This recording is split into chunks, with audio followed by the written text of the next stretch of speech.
Hey everyone, it's Kathie, and I'll be featuring the October 2017 Paper Pumpkin Kit. We're going to be unboxing the kit, and also I'll be sharing 3 alternate projects using the kit. Alright, we're going to get started with the unboxing, and here is the box. It comes in the green and black plaid colors. This is the inside cover, a little blurb there. And this is the stamp set. It's got some pretty fonts, but no really substantial images, which I was kind of disappointed. And then cherry cobbler for the ink spot. Here's a quick shot of the main components. All right, and then we're going to just take a peek of what it says at the bottom of the box. And then this is instructions. And these are shaker cards. I really wish that it included 1 or 2 other colors other than just the green, because it was just too much of it. And even though they provided 10 cards, which is great, but they usually provide 2 different colors of some sort. So it would have been nice to have the green and also red plaid. All right, and then matching envelopes, some gold tags there, or banner tags, white ones also.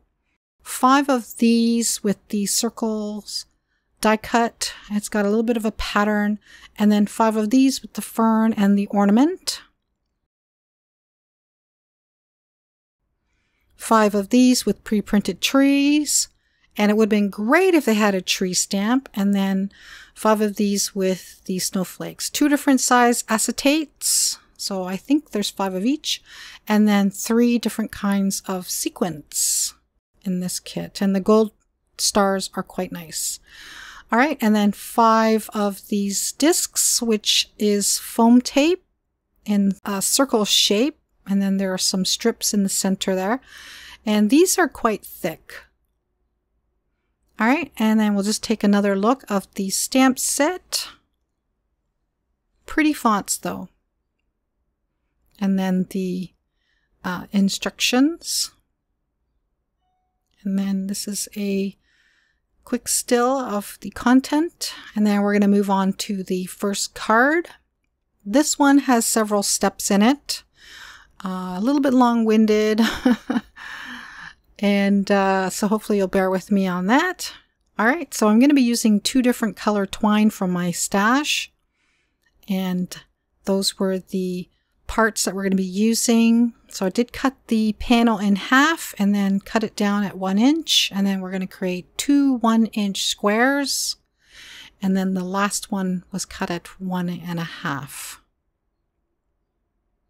Okay, and then we'll just leave that for a second. And then for this piece here, I just cut out the tree.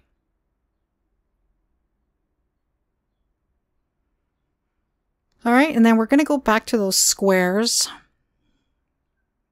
I didn't really know what I was doing, so I was kind of thinking and coming up with my idea as I went along. And I don't normally do that, so that's why I was having a hard time with the first 2 cards, so I was struggling. But anyway, I just tied the twine around the squares or shapes here, and then just tied little bows and then stuck those down with the included glue dots. Those are going to be kind of large presents. And then for this tree part, I decided to use this white snow flaky stuff that is retired, and I've never used it, so I thought I'd try it on this tree. And I'm using the glue pen to see what it would look like, and it is pretty, but then once I took off the excess, you couldn't really see it that well, so I put more glue on it and more flakies, and this is what it looks like, but it's gonna come off. So I kind of put it to a side to think about what I was gonna do, and decided to stamp the sentiment nice and crooked. And so then I grabbed one of the circles and then stamped it again, and then I raised it on the panel. All right, so back to the tree. I put dimensionals on it and thought about it some more, stamped my snowflakes, and messed up there like Hello. I don't know. I was not having a good day making this card, and nor did I have a good day making the next card. But anyway, so what did I do for this tree? I decided to use the crystal effects. And then I threw the gold stars over top. And I don't know why, but it went on really thick, the crystal effects. So I wasn't happy about that. I was hoping it would kind of flatten out once it dried. So here's what it looks like dried, and I waited a while. And it left a nice texture though, so I didn't mind it too much, but it is thick. I did end up removing the dimensionals on the back of the tree after all said and done because it was just too high up on the card. Yeah. Okay, so we're just going to move on. I put it on a top folding card base, and I'm going to use the sequence to hide my imperfections. And it would have been nice if the sequence came in maybe 1 or 2 different sizes because they are kind of big, but they are pretty though. All right, and then we're going to stick down the first present. So we're going to tuck the big one behind the tree, and then we'll stick the rest of the presents across the bottom there.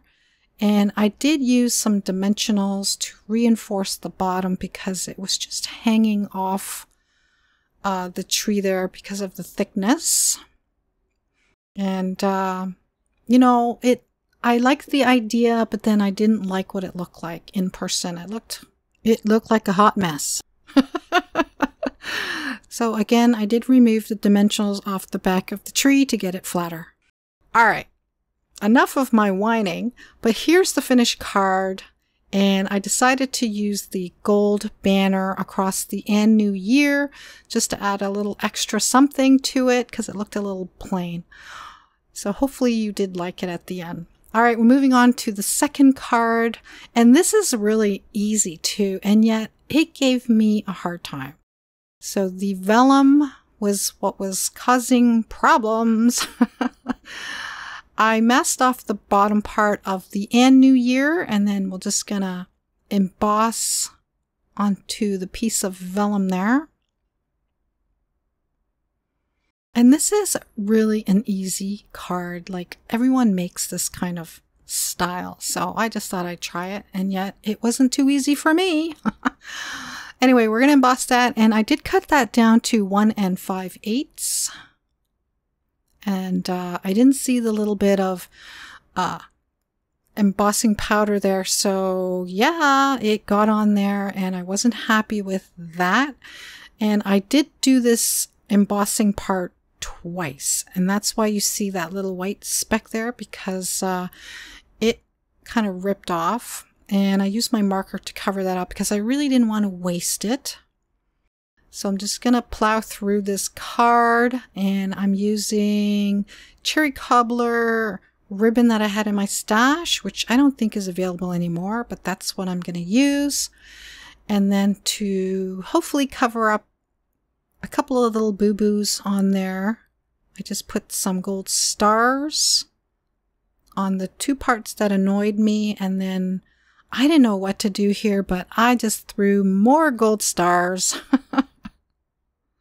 on this vellum part, and then I'm just going to mount it on a side folding card base. And then to finish off the card, I decided to add a bow. So I'm just fussing with that, and I use the glue dots to stick that down onto that ribbon piece.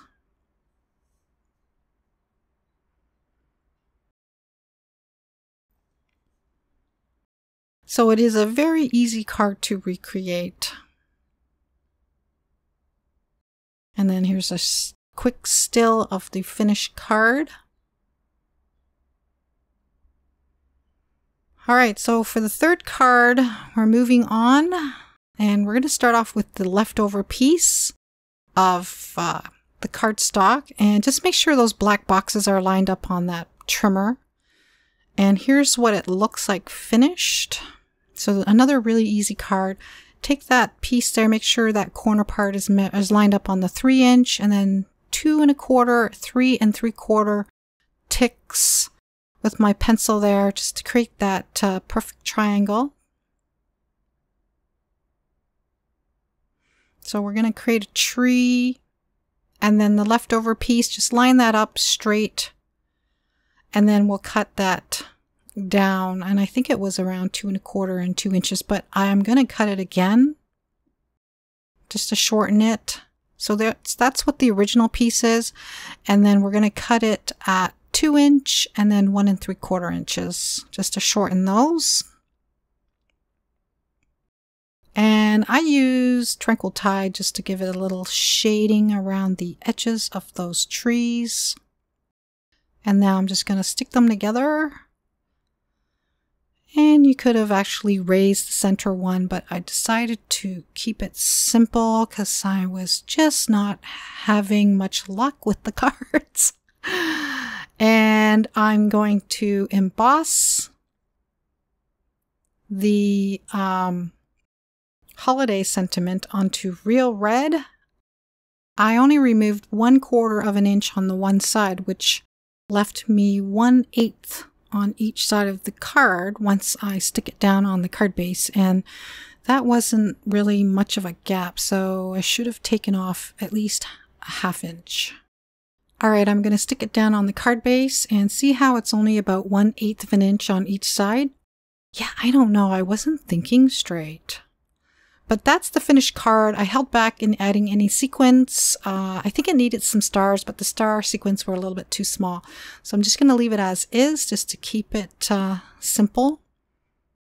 And here's a still of the finished card. And also a summary of the 3 cards that were created today.